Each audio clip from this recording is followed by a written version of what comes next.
तो नमस्ते दोस्तों, आप सभी का एक बार फिर से स्वागत है।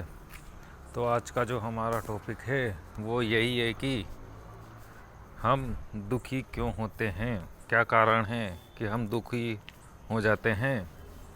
तो दोस्तों, दो तीन कारणों पे हम बात करेंगे। पहला कारण तो ये होता है कि हमारी कोई ना कोई इच्छा होती है, इस कारण से हम दुखी हो जाते हैं। अगर हम देखते रहें और जीते रहें, मतलब कि आपको हर बार देखना होगा कि आपकी कितनी इच्छा पूरी हुई और कितनी इच्छा पूरी नहीं हुई। तो इच्छा पूरी होने पे भी आपको खुशी मिलती होगी, और खुशी कितनी देर तक टिक पाती है ये आपको चेक करते रहना है। और इच्छा पूरी नहीं हुई और फिर अपन को दुख अनुभव हुआ तो वो भी कितनी देर तक चल पाता है, तो ये आपको देखते रहना है। और देखते देखते ही आपको पता लग जाएगा कि इच्छा पूरी हो चाहे से नहीं हो, इससे कोई मतलब नहीं है। तो फिर आप दुखी नहीं होगे, क्योंकि आपको पता है कि पूरी भी हो जाएगी तो भी कुछ नहीं मिलेगा, और नहीं भी पूरी होगी तो मैं फालतू में क्यों दुखी हो रहा हूँ। और दूसरी चीज़ ये रहती है कि दोस्तों, हो सकता है कि कोई आपका कहना नहीं मानता तो इसलिए भी आपको गुस्सा आ रहा होगा। तो ये भी एक तरीके से इच्छा ही हो गई कि आप उसको चाहते हो कि वो ऐसा करे, तो ये भी एक तरीके से इच्छा ही होती है। तो दूसरी चीज़ ये है कि अगर कोई आपका कहना नहीं मानता है तो भी आपको गुस्सा आता है, तो आपको पहले ये देखना चाहिए कि क्या आप कहना मानते हो, क्या आपका शरीर आपका कहना मानता है। हो सकता है जैसे मान लो कि आप कुछ करना चाहते हो लेकिन शरीर आपको दूसरे काम करने के लिए मजबूर कर देता है। आप गेम नहीं खेलना चाहते लेकिन मन आपको मजबूर कर देता है कि गेम खेलो। आप वीडियो नहीं देखना चाहते, मूवी नहीं देखना चाहते, पोर्न वीडियो नहीं देखना चाहते, लेकिन मन आपका आपसे वो काम करवा लेता है। तो इससे भी हम दुखी हो जाते हैं। तो इसलिए हमें दूसरों को समझाने से बढ़िया है कि हम खुद पे कंट्रोल करें, खुद पे कंट्रोल करना सीखें। और कंट्रोल अगर आपका खुद पे आएगा तो आप गैम्बलिंग में भी कंट्रोल कर पाओगे। तो धीरे धीरे ही सब होता है, और धीरे धीरे ही हमें कोशिश करते रहना है।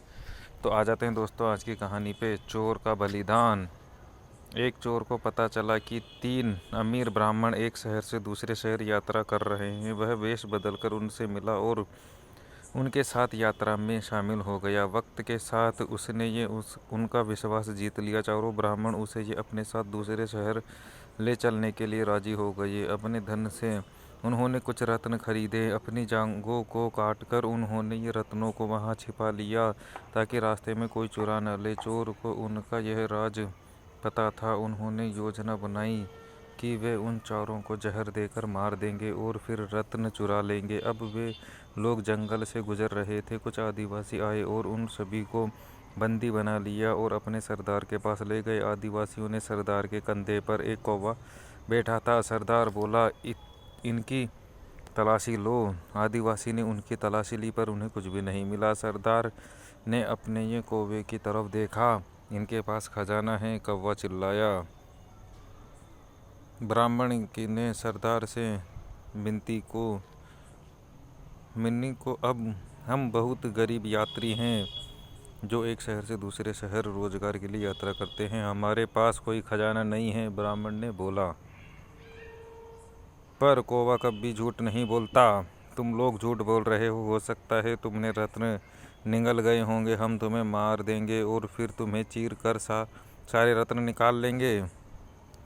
चोर ने सोचा, अगर ये लोग किसी भी ब्राह्मण को मारकर उसकी तलाशी लेंगे तो उन्हें रत्न तो मिल जाएंगे, फिर मेरा यकीन नहीं करेंगे और मुझे भी मार देंगे। ऐसा सोचकर वह आगे बढ़ा और सरदार से बोला, तुम्हें ये हम पर यकीन नहीं तो मुझे मार कर देख लो। हम सभी को मारने से तुम्हें कोई फ़ायदा नहीं होगा। सरदार मान गया और उन्होंने चोर को मार दिया। आदिवासियों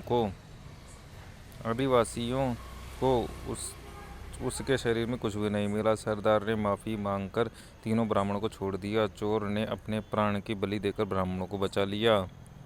दोस्तों, नैतिक शिक्षा मिलती है, बेवकूफ़ दोस्त से समझदार दुश्मन अच्छा होता है। तो दोस्तों, इससे हम यही सीख सकते हैं कि आपके आसपास के जो लोग हैं उसमें अगर कोई लोग आपके हाँ में हाँ मिलाते हैं और आपको पता है कि ये बेवकूफ़ हैं, तो आपको उनसे ज़्यादा रिश्ता नहीं रखना चाहिए। आपको भी उनकी हाँ में हाँ मिलाते हुए उनको दूर ही रहना चाहिए, उनसे आप मिलो ही मत हो। और जो दुश्मन होता है अगर वो इंटेलिजेंट है, ठीक है, हमारा दुश्मन है लेकिन उसमें दिमाग है, तो हम भी उससे कुछ ना कुछ सीख सकते हैं।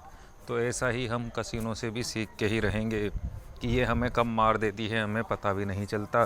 तो हमें जागते रहने की कोशिश करते रहना चाहिए। हमें संकल्प को बढ़ाना ही पड़ेगा दोस्तों, तभी कुछ हो पाएगा। हमें रोज़ाना एक्सरसाइज करनी पड़ेगी और हमें बहुत कुछ करना पड़ेगा, तब जाके हम कसिनो में कंट्रोल कर पाएंगे। कसिनो में कंट्रोल ऐसे नहीं है कि एक बार ही सोचा और हो जाता है। इतना आसान होता तो सभी कर लेते। आपको पूरी मेहनत करनी पड़ेगी, पूरा झोंकना पड़ेगा खुद को, तब जाके कहीं कंट्रोल होगा।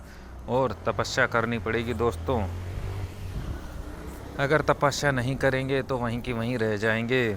तो इसे हम चुनौती के रूप में स्वीकार करेंगे। और मार्च स्टार्ट हो गया है दोस्तों, जैसा कि मैंने बोला था कि मार्च में हम रिस्क लेंगे, तो ज़रूर लेंगे।